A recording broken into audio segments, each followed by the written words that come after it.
Pop the popcorn, grab a Coke, find that old VHS. We're diving deep in cheesy flicks, yeah, we're on a vintage quest. Low reviews but high on laughs, let's give these films a cheer. From cult classics, flops and duds, there are topics to cheer. The Ejectables, rolling back the years. Celebrating movies, no one else cheers. From forgotten gems to epic fails, we say it's all good. The Ejectables, yeah, we're misunderstood. Yeah, we're just misunderstood. Welcome to the Ejectables. This is the show where movie enthusiasts Bill and Ian join forces with a weekly rotating guest to celebrate movies that we feel have been unjustly panned by the critics or sadly, oh man, Bill, you take over. I can't do it. You say it. Sadly ignored by audiences. Yeah, and forgotten by them too. Today, on today's episode of the Ejectables, we are fortunate to welcome NICK SHEIST, who is the editor-in-chief of the Sheist.com and the founder of the Sheist Podcast Network, home to bad movies we love, the Sheist Podcast, Cunk'd, hers, his, and ours, and ex-friends. Nick is a writer, cinema commentator, producer, podcaster who has worked for KABC 790 AM, Young Hollywood, Hollywood Life, LA TV Film USA, and Rogues Only before starting his own brand in 2017. Everyone please welcome NICK SHEIST. Wow, that is Nick. some intro. Thank you. No, thank you for joining us. We're very happy to have you today. Now, I'm happy to be here. I was looking at the Sheist.com, your website, and it mentions that you grew up in a family in the industry and that your grandmother was a background vocalist. Yeah, so she sang a lot of sort of like background chorus vocals for like early Disney animation films. She did that for a while. She was in The Sound of Music, so she acts in that film. There you go, Sister Agatha. So she she was an actress, and sort of like her specialty was sort of being part of the music that accompanies the films. That is amazing. And you grew up in the Valley? Is that City of Industry? So I grew up in Studio City. So like Okay. kind of, yeah, there's not that many studios there like when I grew up, but yeah, Studio City area. And yeah, like I was just sort of I wasn't like in the industry that way, but Yeah. you know, my family had worked in there. So I was always very like closely tied to it. And I saw that your mom once was she was a writer for Movie Line and then worked with film festivals. Is that correct? She was the general manager for Movie Line magazine, which Okay. for anybody that's ever read Movie Line, like it was an awesome magazine. They had really good writers.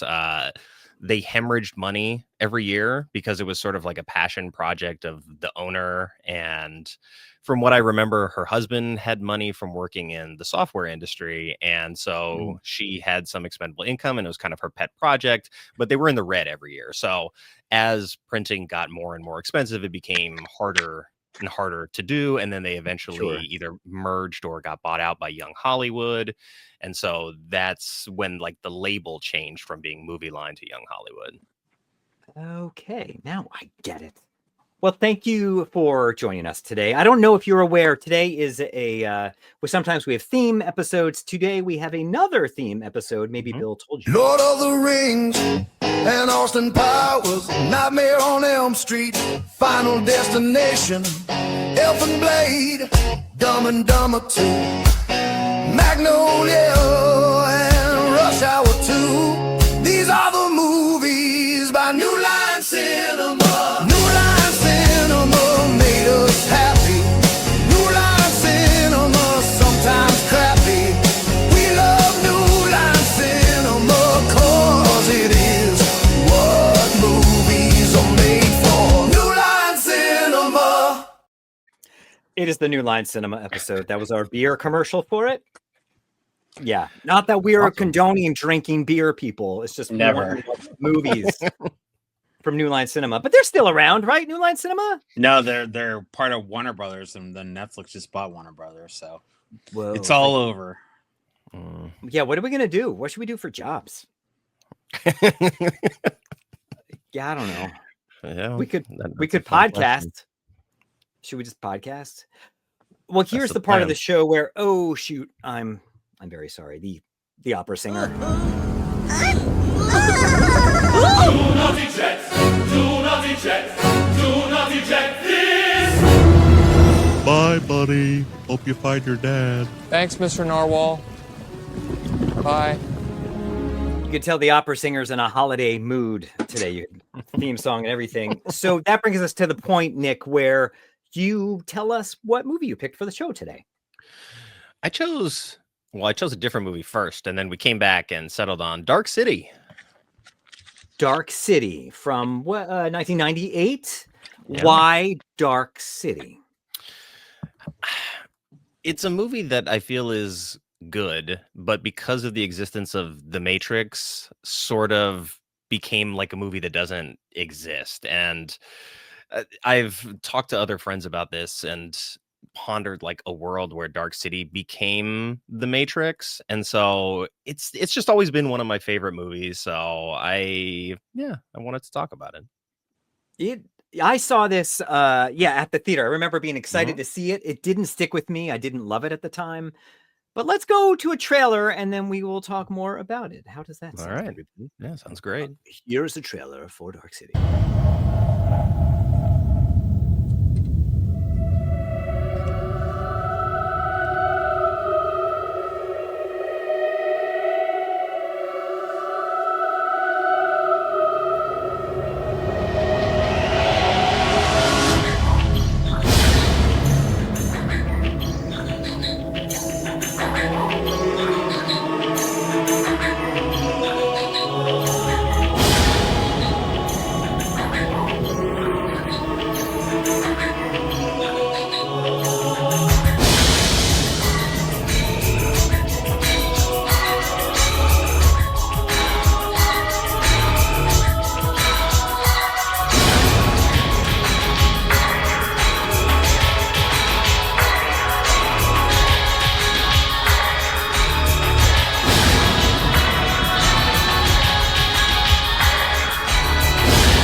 It really is a cool movie. It looks amazing.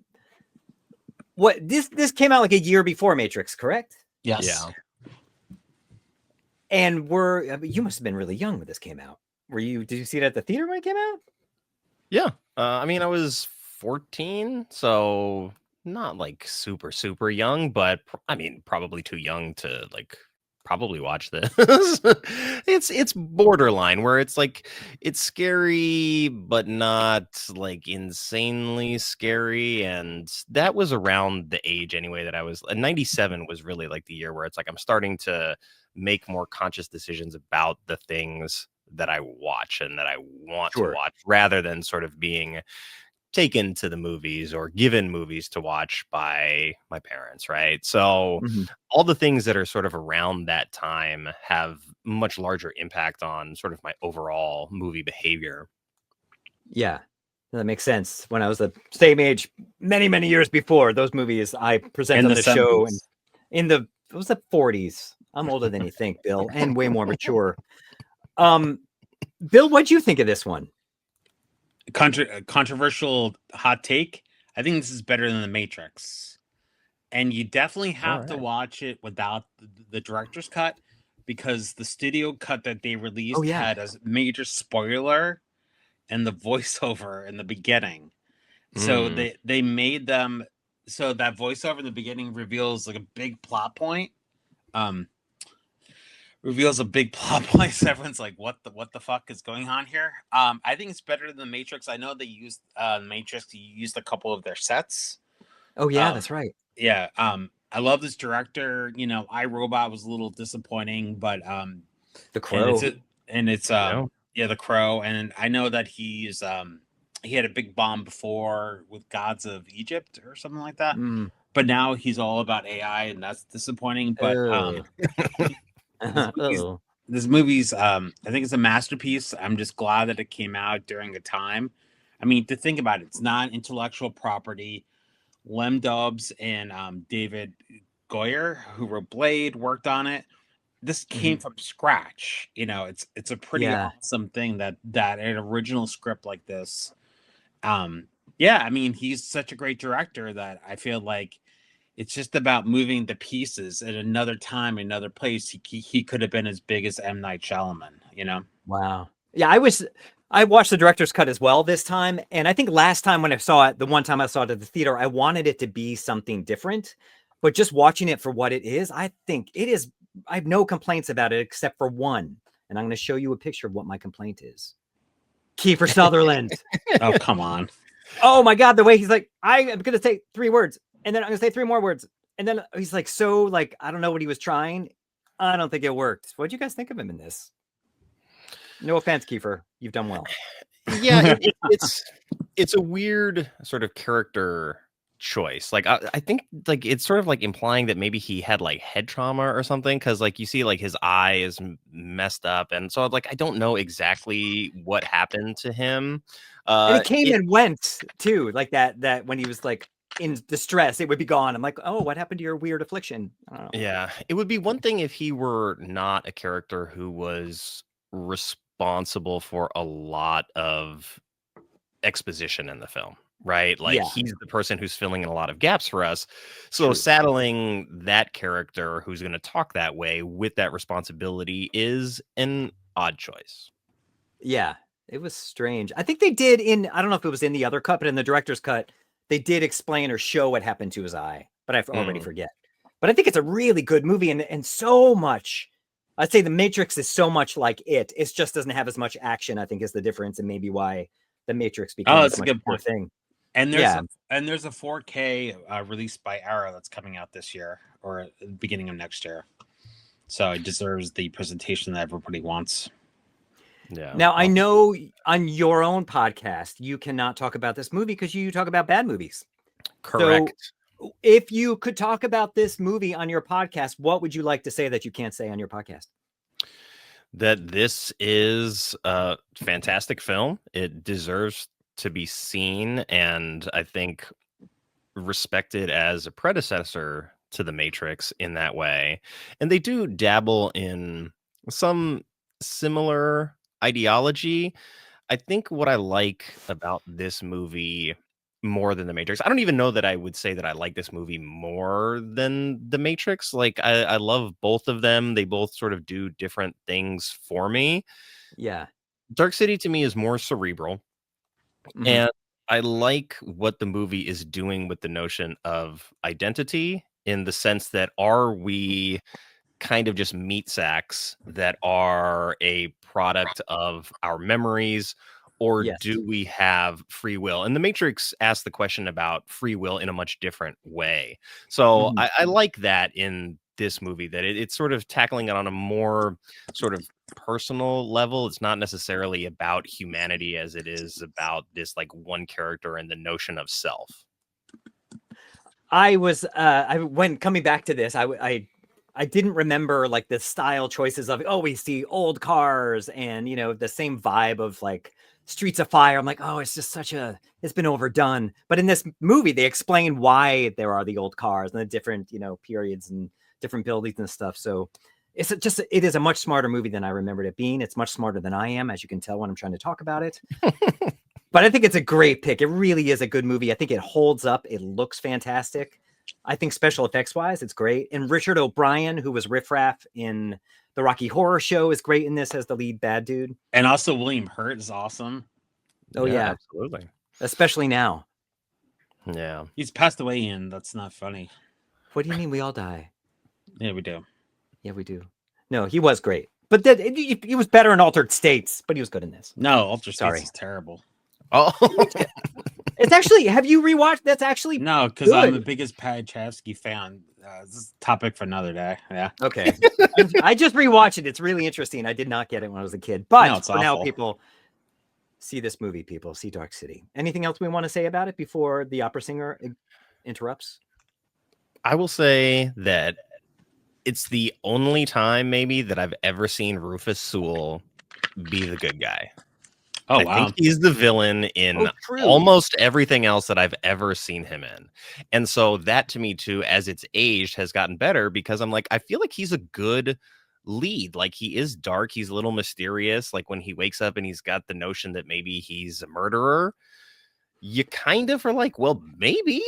And then ever since this movie, he's been the villain or the prick in a love story, like every movie since then. So I was trying to think, that's true. Is there another movie where Rufus Sewell is actually a good guy? I cannot think of one. But for those who haven't seen this, maybe he isn't a good guy. Maybe he's a bad guy. Yeah.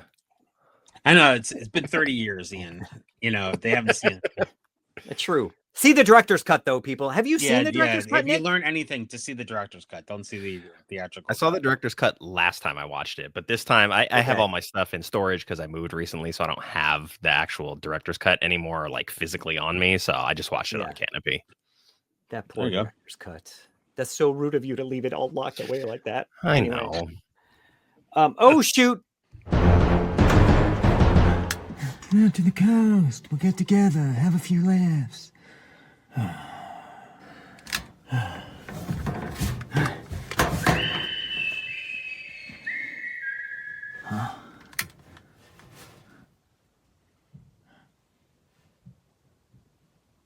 I know what a TV dinner feels like. Time to meet. Do not eject. Do not eject. Do not eject this.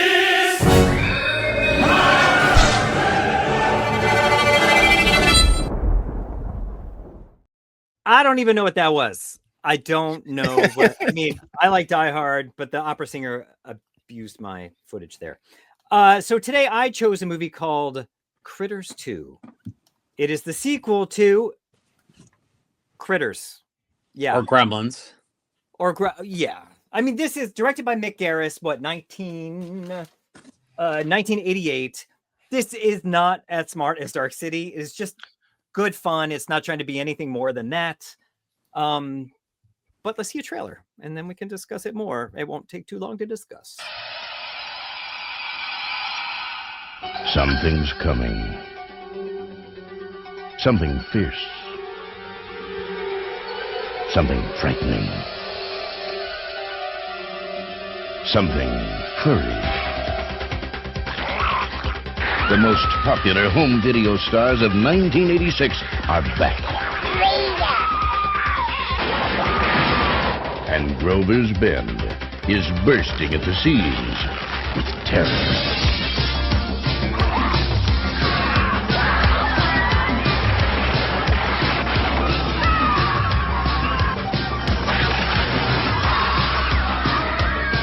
Critters 2, the main course, is coming on video cassette, and your customers will be to get their hands on it. Inquiring minds want to know. Critters 1 recently scored high ratings in prime-time syndication across the country, and this blend of high-tech horror and off-the-wall wit is just what they're screaming for. Critters 1 was the appetizer, but they'll break down your doors for Critters 2, the main course. Rolling your way for Halloween, only from RCA, Columbia Pictures Home Video. So that was was that VHS trailer? It may have been. I'm not sure. Hilarious. Yeah, this movie is so late 80s, New Line Cinema horror after Freddy Krueger. It's just fun. It's dumb in a purposeful way, but I think it's creative. What do you think of this, Nick? I had just done Critters 1 on my show like a few months ago, maybe. So I was kind of like in a better spot to watch this. And the one thing that I wanted at the end of Critters 1, I was like, I want more of the bounty hunters and I want more critters. And so I got those two things. And like a good sort of horror, or like most horror movies from this era, you know, they added breasts. Yes, they did. That was a surprise. I was like, I did not expect that. I don't think there was nudity in the first film. I don't know. I was thinking this is the perfect horror entry film for kids, but given that, maybe not. But then, what do you say? Like, what's worse, violence or nudity? Yeah, that's a fair point. I mean, right? Yeah, we seem to give a pass to a lot of the violent behavior in the film, but it would be like, oh, the boobs are the thing that like, oh my god, boobs. Yeah. What'd you think of this, Bill? So I saw the first Critters when I was a small kid, and it was one of the best theatrical experiences of my life. What? And because it was so much fun. People just went in and said, this is a Gremlins ripoff. Stephen Herrick, who directed the first one, is one of my favorite directors of all time. He did Don't Tell Mom the Babysitter's Dead. Did he do Mr. Holland's Opus? I don't know. Did he do Mr. Holland's Opus? Maybe not. Yes. Oh, he did? Okay. He also did Bill and Ted's Excellent Adventure. Okay.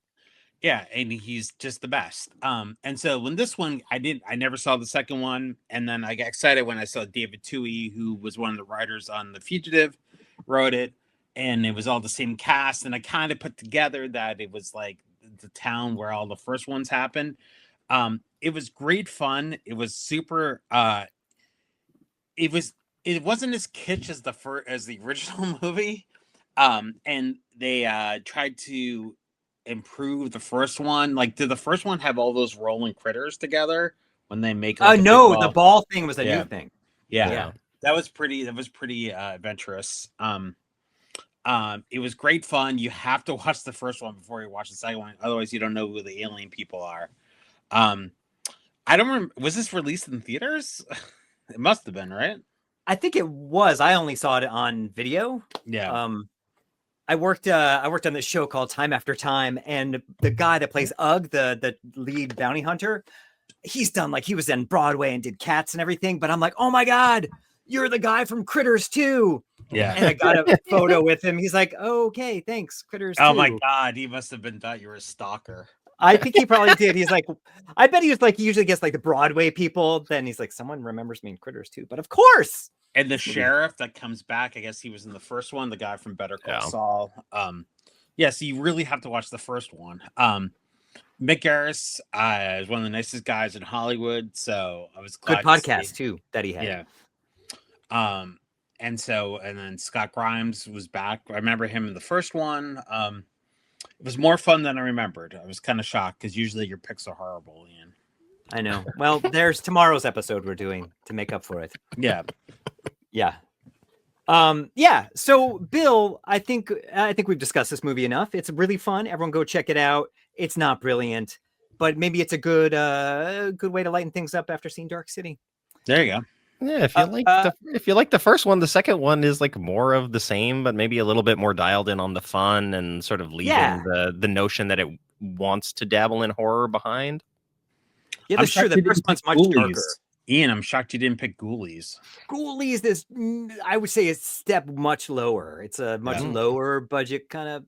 Yeah, I like the toilet picture on the VHS cover though. Uh-oh. You got some things to answer for, mister. Ellis's murder, for one thing. Property damage. Interfering with police business. Do not eject. Do not eject. Do not eject this.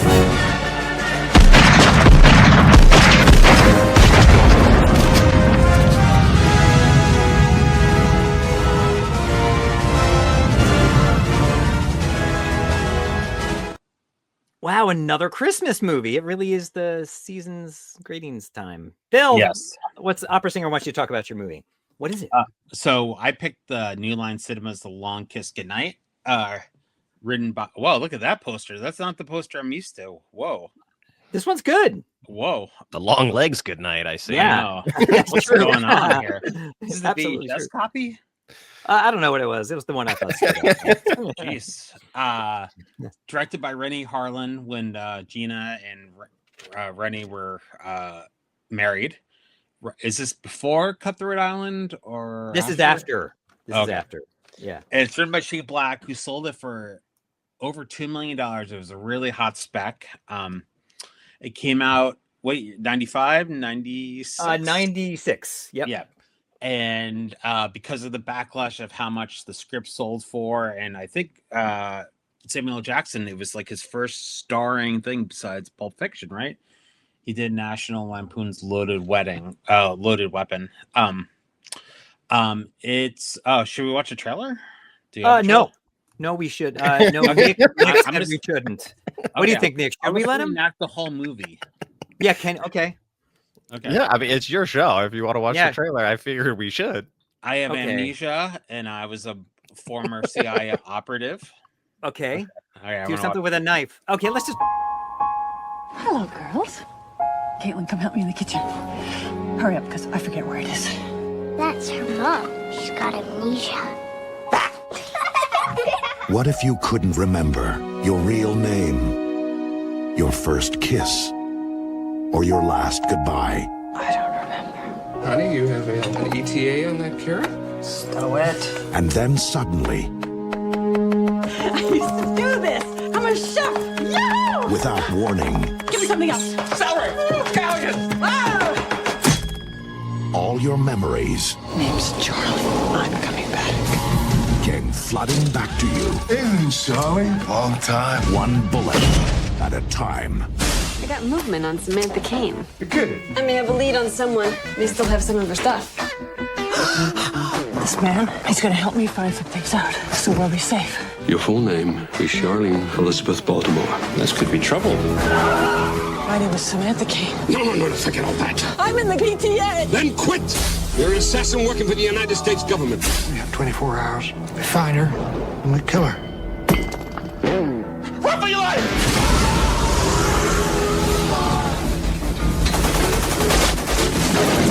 Charlie Baltimore's alive, sir. Who are you? Name's Charlie. The spy.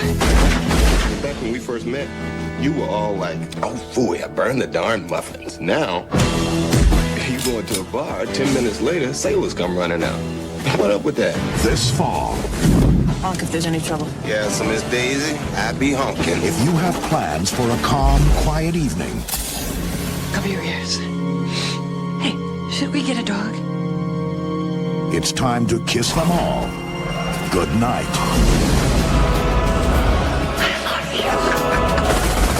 Gina Davis, Samuel L. Jackson, The Long Kiss. Good night. What'd you think of that, Nick? Or Bill, you were going to say something. And I feel like the backlash was because of the 90s. It was like, how can a woman be in an action role? This is sacrilege and stuff like that. Now it's like every show and everything. Yeah. It's an awesome movie. The set pieces are amazing. It has one of the best third acts I've ever seen in film. It's a little ham-fisted. Sometimes people don't know what movie there are. The only one that I would say is consistent throughout the movie is Greg Biarco. He knows what type of movie it is, and he's such a perfect bad guy. It was a major bomb when it came out. You either love it or you hate it. I think it's Shane Black's best work since Lethal Weapon. What do you think, Nick? I mean, it's an insane movie, but not in a bad way. I remember at the time, like the word of mouth was that like the title is too long, and that was turning people off of it. And then when I first saw it, I was young and I saw it at home, and I think like I didn't like love it or hate it, but it kind of just was a movie that I saw and moved on from. But I had such a good time watching it last night because it's insane. So many just crazy choices. I mean, the scene that they preview there for us in the trailer where she's in the kitchen, it's like she just went headfirst through a windshield. Maybe don't give the person with brain trauma the knife duties in the kitchen, and then it's like just chop everything. And I mean, that's like just the tip of the iceberg with how crazy the movie gets. I mean, and has the husband ever been in anything else? I don't know. I know. It was like I think he has, but yeah, who's not this guy. Lord. I loved this movie when it came out. Started at the theater. I thought this is great. I was shocked it bombed. I was kind of bummed it bombed because I knew it would mean there would be less of this. Rewatching it, I think it is still great. It is so goofy and ridiculous, but awesome. The action's great. I think it's like the last of the great 80s action movies, though this was the 90s. I mean, Brian Cox is so like, you think he's in Hamlet. It's so ridiculous. But he's good. He's cracking the jokes. There's a million jokes in this movie. He's saying them. It's so good. It's so fun. Just don't take it too seriously. And it's a blast. Literally. I think that's fair. I think probably the biggest thing is like the tone sometimes wants to be serious, whereas like you're kind of almost watching The Bourne Identity or something. And then she picks up her daughter and throws her through a hole in the wall that was shot from a shotgun with a grenade launcher attached. Yeah, with a huge everything is just dialed bigger, up really crazy in this movie. And I mean, like, if you're not ready for it, it's gonna be too much. But I think I had just a marvelous time watching it. Yeah, you know, and plus it cost so much money in the 90s. It cost like $70 million, and people thought it was like sacrilege. And now that it's like $150 million, or maybe like 180. So they thought like the stupid idea. But the original script is not based on like a Robert Ludlum book. You know, I gotta hand it to Shane Black. And he brings in that Christmas vibe or the seasonal vibe like he does in all of his movies. And it's awesome in this movie throughout the whole thing. And how awesome was Sam Jackson in this fucking movie? He said it's his favorite role that he's ever played. Yeah. He's so good in this movie. Yeah.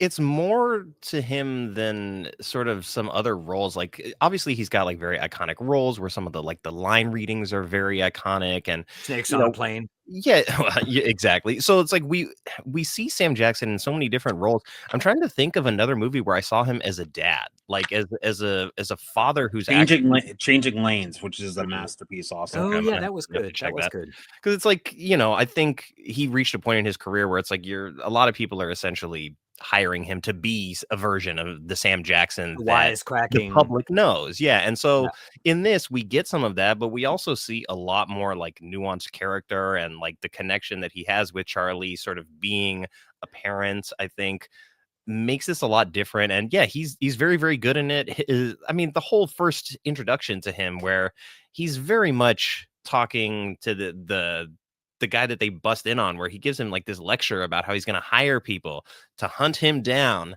and screw him in the butt. And I'm like, well, they really dialed up the intensity on this dialogue. He's very interested in this happening to this man. Is this the last good Rennie Harlan movie he's directed?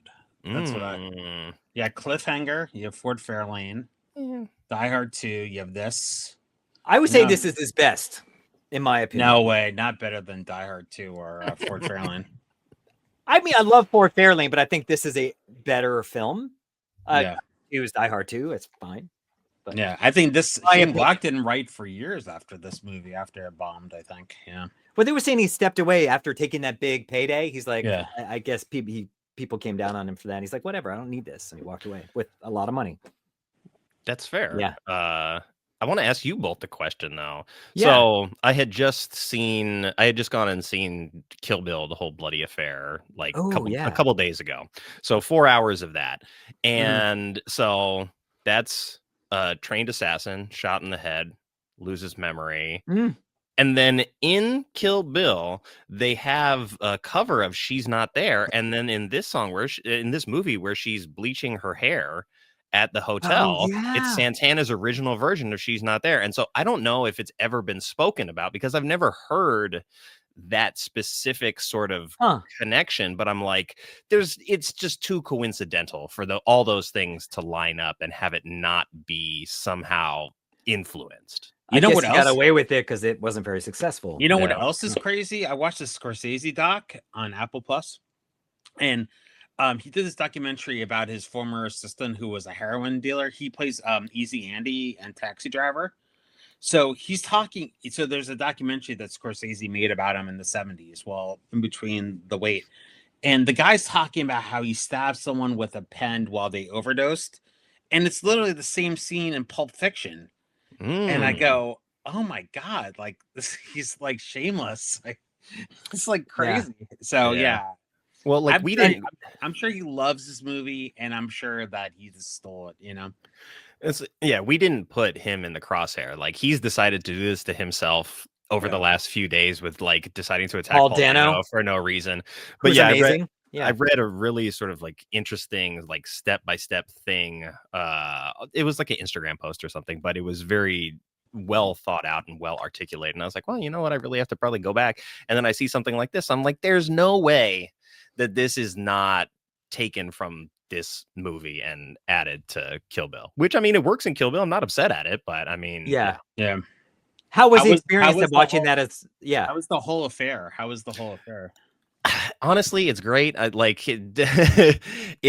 think it's probably his best work as made whole, because it might be like the most emotionally intelligent of his work, which you know, like it's not really like what he dabbles in, but Uma Thurman is great. And if nothing else, I have to give Tarantino credit for how he works with his actors, because he gets phenomenal performances in all of his films.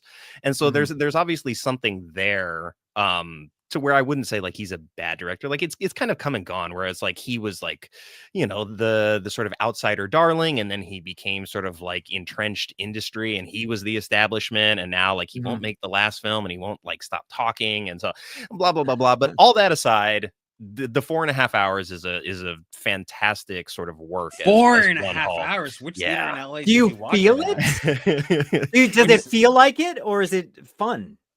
It is fun, and it didn't feel like 4.5 hours, but I made sure I picked a 10:55 showtime, so that way I was like, I can go early in the morning and still like have some semblance of a day afterwards.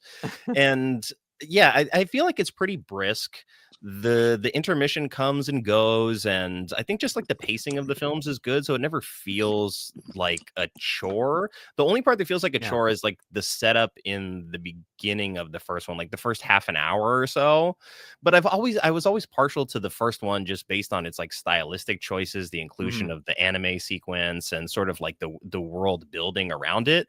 But then to see the second half, like right after it doesn't feel as disjointed or as separate as I used to feel that the two were. And so if someone was like, I'm more inclined to the second one, I would have totally understood. But my stylistic preferences, I think, leaned towards the first one for a long time. But yeah, it's not that different now. That which theater in LA did you see it at? I went to just an AMC out here that had it. It wasn't like, Was it sold out? No, because I went so early in the morning. There was like 6 of us. That's the way to do it. Yeah, I love it. No one was on their phones. It was quiet. Everyone was just there to watch the movie. It was great. People on their phones. I remember being bored. I was bored by those individually. Maybe as a whole, I'll enjoy it more. Yeah. Well, that's have some caffeine. Have some. Bill thinks I have weird taste. You do. Well, I mean, we should all be so lucky. There you go. I have weird taste. Thank you, Nick. Thank you.